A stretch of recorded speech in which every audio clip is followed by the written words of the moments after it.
नमस्कार, मी पूनम चौगुले। जिल्ह्यातील ग्रामीण भागातील ठळक घडामोडींची माहिती गतीने आपल्यापर्यंत पोहोचावी, जिल्हा अधिक सक्षम आणि समृद्ध बनवण्याच्या प्रक्रियेत सर्वांचा सहभाग असावा या हेतूने चॅनल बीच्या वतीने सादर करत आहोत 7/12च्या बातम्या।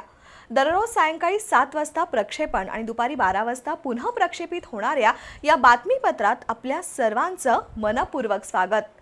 पाहूया जिल्ह्याच्या ठळक घडामोडींचा वेगवान आढावा।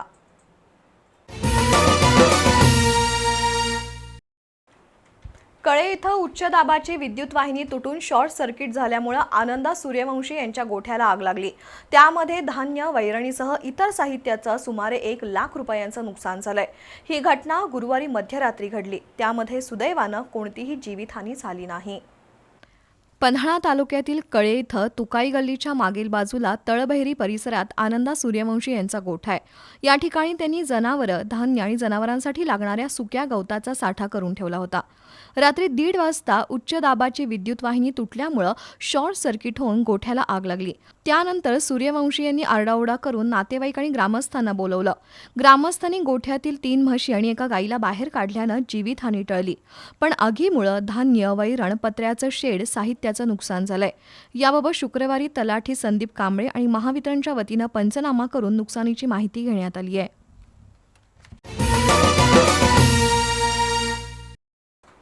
राज्यातील 5 लाख अतिक्रमणधारकांचा लढा आपण न्यायालयात लढतोय।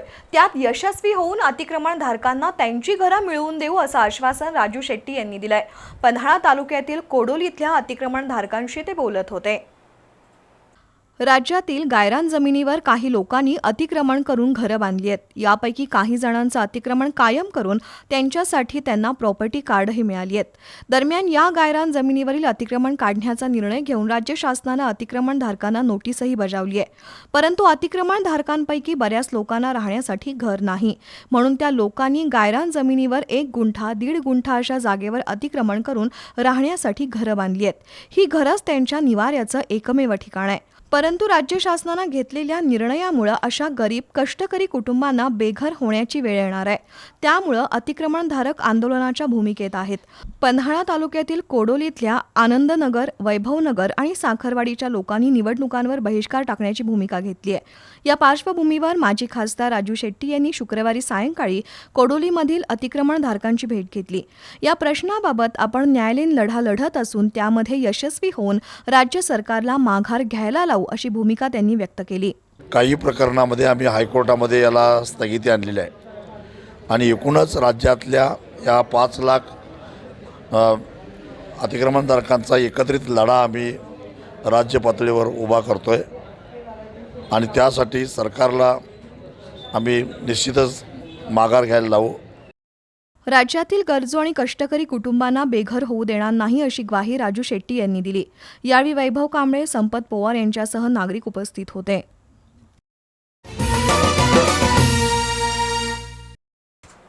भरधाव वेगानं जाणाऱ्या डंपरची धडक बसून मोटरसायकलस्वार युवराज सुभाण्णा जाधव या शिळेमधील 65 वर्षीय वृद्धाचा उपचारादरम्यान मृत्यू झाला। हा अपघात शुक्रवारी शिळे फाटा इथं घडला। करवी तालुक्यातील शिळे इथले युवराज सुभाण्णा जाधव आपल्या मोटरसायकलवरून नातेवाईकांना सोडण्यासाठी शिळे फाटा इथं शुक्रवारी दुपारी आले होते। नातेवाईकांना सोडून ते घरी जाताना राजनंदिनी स्टोन क्रशरचा डंपर चालक भरधाव वेगानं आला। त्या डंपरनं जाधव यांच्या दुचाकीला पाठीमागून जोराची धडक दिली। या अपघातात जाधव गंभीर जखमी झाले। त्यांना उपचारासाठी CPR मध्ये दाखल करण्यात आलं, पण उपचारादरम्यान त्यांचा मृत्यू झाला। दरम्यान अपघातानंतर शिरोली MIDC पोलिसांनी डंपर ताब्यात घेतला, मात्र डंपर चालक पळून गेलाय। याबाबत अधिक तपास सुरू आहे।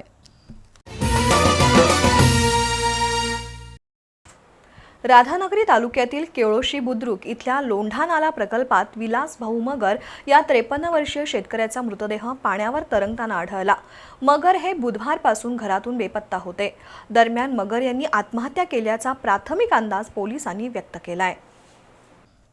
राधानगरी तालुक्यातील केळोशी बुद्रुक इथले विलास भाऊ मगर हे बुधवार दिनांक 24 मे रोजी सायंकाळी 6:30 वाजता घरातून काहीही न सांगता निघून गेले होते। त्यांना शोधण्यासाठी नातेवाईकांचे प्रयत्न सुरू होते।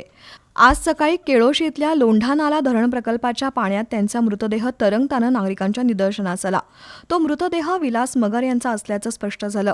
दरम्यान याबाबतची माहिती मिळाल्यानंतर राधानगरी पोलिसांनी पाण्यातून मृतदेह बाहेर काढून सोळांकूर ग्रामीण रुग्णालयात उत्तरीय तपासणी केली आणि मृतदेह नातेवाईकांच्या ताब्यात दिला. विलास मगर यांनी आत्महत्या केल्याचा प्राथमिक अंदाज पोलिसांनी वर्तवलाय. मात्र आत्महत्येचं कारण समजू शकलेलं नाही.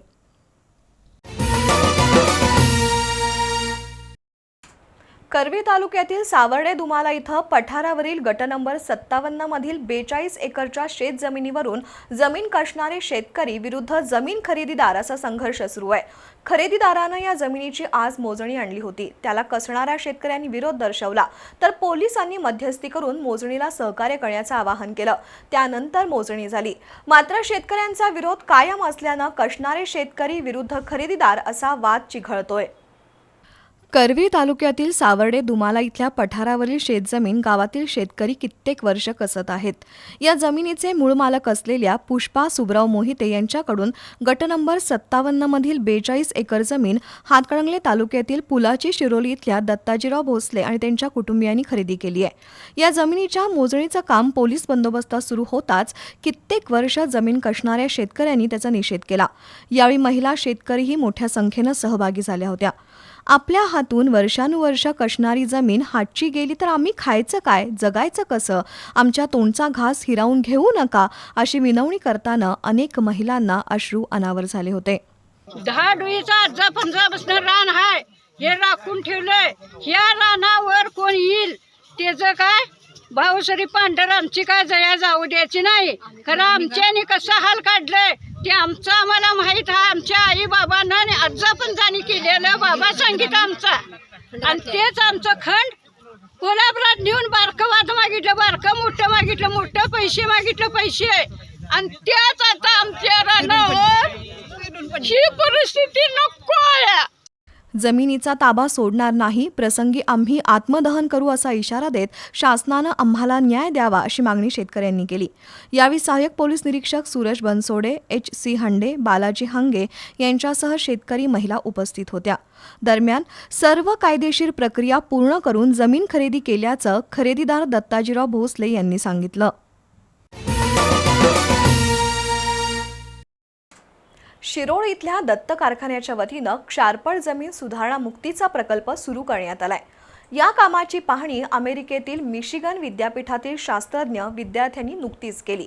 दत्त कारखान्यातर्फे सेंद्रिय शेती क्षारपड जमीन सुधारणा प्रकल्पासाठी सुरू असलेल्या प्रयत्नांचं अमेरिकेतील शास्त्रज्ञांनी कौतुक केलंय. शिरोळच्या दत्त साखर कारखान्यातर्फे चेअरमन गणपतराव पाटील यांच्या पुढाकारानं शिरोळ तालुक्यात क्षारपड जमीन सुधारणा प्रकल्प सुरू आहे. याआधी हजारो एकर क्षारपड जमीन या प्रकल्पाअंतर्गत लागवडीखाली आणली आहे. दरम्यान या प्रकल्पाची पाहणी अमेरिकेच्या मिशिगन विद्यापीठातील शास्त्रज्ञ विद्यार्थ्यांनी केली. यावेळी या तालुक्यातील सेंद्रिय शेती आणि क्षारपड मुक्तीचे उपयुक्त काम देशाला दिशादर्शक असल्याचं कृषी शास्त्रज्ञ डॉक्टर लॉरी यांनी सांगितलं. तसंच दत्त कारखान्यानं क्षारपड मुक्तीचं आदर्शवत मॉडेल उभं केल्याचे गौरवोद्गार त्यांनी काढले. तर क्षारपड मुक्तीच्या अभियानात नवीन संशोधनासाठी सर्वतोपरी मदत करण्याची ग्वाही गणपतराव पाटील यांनी दिली. यावेळी शास्त्रज्ञांच्या पथकानं मजरेवाडी, अकिवाट, शिरोळ, शेडशाळ या गावातील क्षारपड जमीन सुधारणा प्रकल्पाला भेट देऊन माहिती घेतली. गोकुळच्या अध्यक्षपदी ज्येष्ठ संचालक अरुण डोंगळे यांची बिनविरोध निवड करण्यात आली आहे. निवडीनंतर डोंगळे यांच्या कार्यकर्त्यांनी त्यांच्या घोटवडे गावी मोठा जल्लोष करत डोंगळे यांचं स्वागत केलं. दिवसभरामध्ये करवीर आणि राधानगरी तालुक्यातून अरुण डोंगळे यांच्यावर कार्यकर्त्यांनी शुभेच्छांचा वर्षाव केला. गोकुळ दूध संघाचे मावळते अध्यक्ष विश्वास पाटील यांनी अध्यक्षपदाचा राजीनामा दिला आणि संचालक मंडळाच्या बैठकीमध्ये अरुण डोंगळे यांच्या नावावर शिक्कामोर्तब करण्यात आलं. त्यांची अध्यक्ष म्हणून बिनविरोध निवड करण्यात आली. निवडीनंतर डोंगळे यांच्या कार्यकर्त्यांनी गोकुळ शिरगावमधील प्रधान कार्यालयासमोर मोठा जल्लोष केला. तसंच डोंगळे यांचं त्यांच्या मूळ घोटवडे गावी जल्लोषी स्वागत करण्यात आलं. दुचाकी, चारचाकी गाड्यांसह त्यांची गावातून मिरवणूक काढण्यात आली. त्यानंतर अरुण डोंगळे यांनी घोटवडे इथं दिवसभर शुभेच्छा स्वीकारल्या. करवीर, राधानगरी तसंच जिल्ह्यातून डोंगळे यांच्यावर प्रेम करणाऱ्या कार्यकर्त्यांनी डोंगळे यांना शुभेच्छा दिल्या.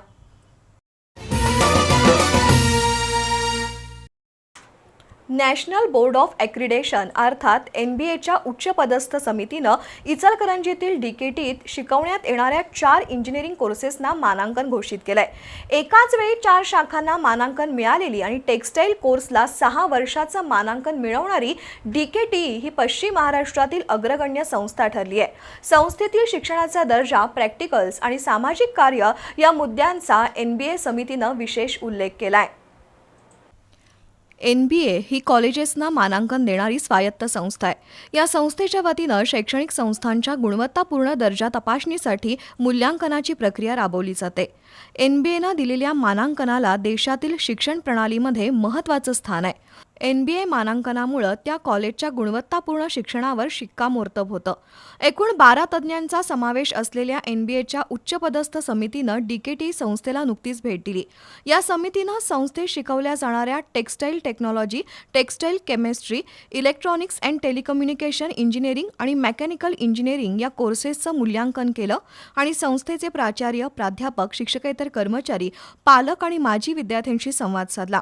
संस्थेतील अद्ययावत प्रयोगशाळा, उत्तम लायब्ररी सुविधा, औद्योगिक प्रशिक्षण, क्वालिटी प्लेसमेंट रेकॉर्ड या सर्वांमुळे NBA मानांकन मिळवण्यात यश आलंय.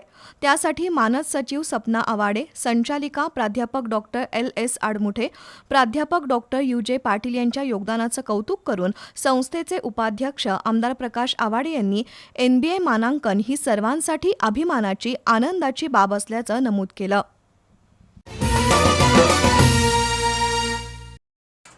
वेंगुर्ला नगर परिषदेच्या 147व्या वर्धापन दिनानिमित्त आणि मधुसूदन कालेलकर यांच्या जन्मशताब्दी स्मृतीनिमित्त वेंगुर्ला नाट्य महोत्सव पार पडला. या नाट्य महोत्सवात गडिंग्लज कला अकादमीच्या SI ब्लीड या नाटकाची निवड झाली.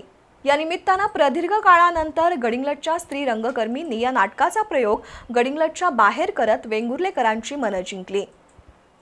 वेंगुर्ला नाट्य महोत्सवात दुसऱ्या दिवशी SI ब्लीड या नाटकाचं सादरीकरण झालं.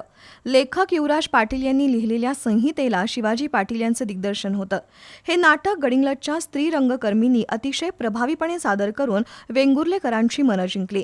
विशेषतः या नाटकातील विभा शिंदे, भक्ती पाटील, समृद्धी पाटील, श्रावणी फल्ले या बालकलाकारांनी उपस्थित प्रेक्षकांना भारावून टाकलं. मासिक पाळी आणि लिंगभेदावर उघडपणे बोलणारा, त्याबाबतच्या समज गैरसमजाबाबत मंथन घडवणारा नेटका प्रयोग गडिंग्लजच्या स्त्री कलाकारांनी सादर केला. निलेश शेळके यांचं संगीत आणि अमृत सावंत यांच्या प्रकाश योजनेची साथ मिळाल्यानं या नाटकानं उपस्थित प्रेक्षकांच्या मनाचा ठाव घेतला. या महोत्सवाच्या निमित्तानं दीर्घ कालावधीनंतर गडिंग्लजच्या स्त्री कलाकारांनी प्रथमच गडिंग्लज बाहेर प्रयोग सादर केल्यानं त्यांचं कौतुक होतंय. यावेळी मुख्याधिकारी परितोष कंकालसह नाट्यरसिक उपस्थित होते.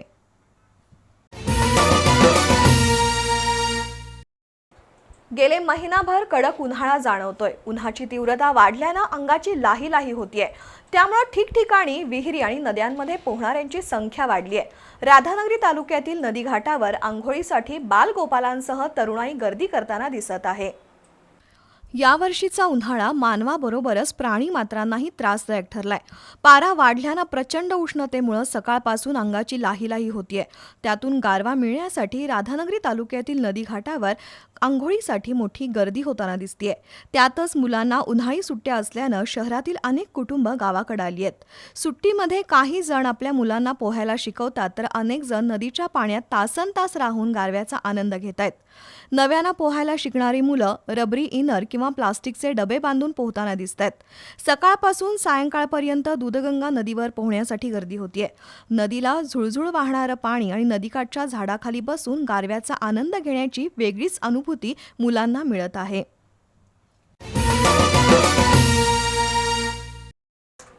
आणि आता पाहूया अस्सल कोल्हापुरी भाषेतील बातमी. अय भावा, आज इकडनं कुठनं येवलंच मार्गे कोल्हापूरला निघालीस? काय सांगू भावा, नांदगाव केरली मार्गाच्या रस्त्याच्या कामाला सुरुवात झाली आहे. तेव्हापासनं गाडी चालवताना कमरेचा मणी आणि मणी ढिला झालाय बघ. त्यातच रस्त्याच्या कंत्राटदारानं कमरा एवढा रस्ता खणून ठेवलाय आणि त्यातनं गाडी चालवायची म्हटल्यावर अंगाचा सारा योट निघतोय बघ. जागोजागी रस्त्यावर खडी पसरल्यामुळं डाव्या बाजूनं गाडी चालवायला लागलो की सापासारखं उजव्या बाजूलाच गाडी कवा गेली हे बी कळत नाही. जर का पुढनं एखादी मोठी गाडी आलीच तर मात्र धुरळ्यामुळं डोळं झाकूनच गाडी चालवायची गड्या. धुरळ्यानं तर अंगातल्या कापडाचं काय बोलू नकोस. धुरळ्यानं इटलेली कापडं धुवून धुवून बायको अक्षरशः वैतागल्या राव. त्यापेक्षा या तुमच्या येवलूज मार्गानं प्रवास लई सुखासुखी वाटतोय बघ. पण एक भावा तुला बोलू का, रस्ता तुमच्या भागातला त्यामुळं आम्ही लई बोलणं बरं दिसत नाही. अजून एक वरीसभर तरी या रस्त्यानं कसं तरी येणार, त्यामुळं आम्ही किती काय झालं तरी तुमच्या रस्त्याचं पावणं. पर काय बी म्हण, पुनाळ कोतोली इकडली सगळी माणसं येवलूज मार्गाने येत असल्यानं इकडं वाहतूक रस्त्याला पार जाम वाढल्या. रस्त्याच्या बाजूला असलेल्या हिरव्यागार झाडांना फुलांचा आलेला भर आराक्षी कसं काश्मीरमध्ये गाडी चालवल्यागत वाटतंय मर्दा. पर भावा, या रस्त्याकडं बांधकाम विभागाचं सप्पई दुर्लक्ष झालंय बघ. काय विचार? हे बघ भावा, या रस्त्याच्या अगोदरच मापापेक्षा रुंदी कमी आहे. त्यामुळं पुढनं आलेली गाडी, मोठी एखादी गाडी आली तर ती पास करताना मुठी आवळून गाडी चालवायला लागते. त्यातच रात्रीच्या वेळेला गाडी चालवताना सांगायची सोयच नाही. फुटाच्या मापानं बाजूपट्ट्या खचल्यामुळं गाडी रस्त्याच्या खाली गेल्यावर रेल्वेच्या रुळावनं गाडी खाली गेल्यावर पलटी होती तशी अवस्था व्हायला लागली आहे. त्यामुळं मागल्या वर्षामध्ये इथं काही जणांचा जीव बी गेलाय बघ. आता हे काय तर मी काय सांगायची गरज आहे का? आता घाटाचंच बघ की, महाडिकवाडीजवळचा बिलवर टेकडीचा घाट म्हणजे अगदी अक्षी करुळ घाटासारखी वळणं किती धोक्याची आहेत सांगू. आता तुला माहितीच आहे की जागोजागी वळणावर आता दिशादर्शक फलक कुणी लावलाय? कुणी लावलाय का तू सांग मला बघू. आता वाहतूक जाम वाढली आहे, पण दिशादर्शक फलक लावायला पाहिजे का नको सांग भावा. जर का या वळणावरनं गाडी चालवताना अंदाज चुकला तर गाडी डोंगरातनं खाली जाऊन डायरेक्ट ढगातला फिलिंग. खरं आहे का नाही सांग बाबा मला. मग या बांधकाम विभागानं जागोजागी दिशादर्शक फलक आणि बाजूपट्ट्या भरून घ्यायला पाहिजेत का नको सांग भावा. नाहीतर एखादं पडून मेल्यावर या समजासनी जाग येणार आहे वय. आता ह्यो सगळा लेखाजोखा मांडला आहे बी न्यूजसाठी आपल्या इक्रम पाटलांनी. याबरोबरच आजच्या 7:12च्या बातम्या संपल्या. बातमीपत्र पुन्हा पाहू शकता दुपारी 12 वाजता. नमस्कार.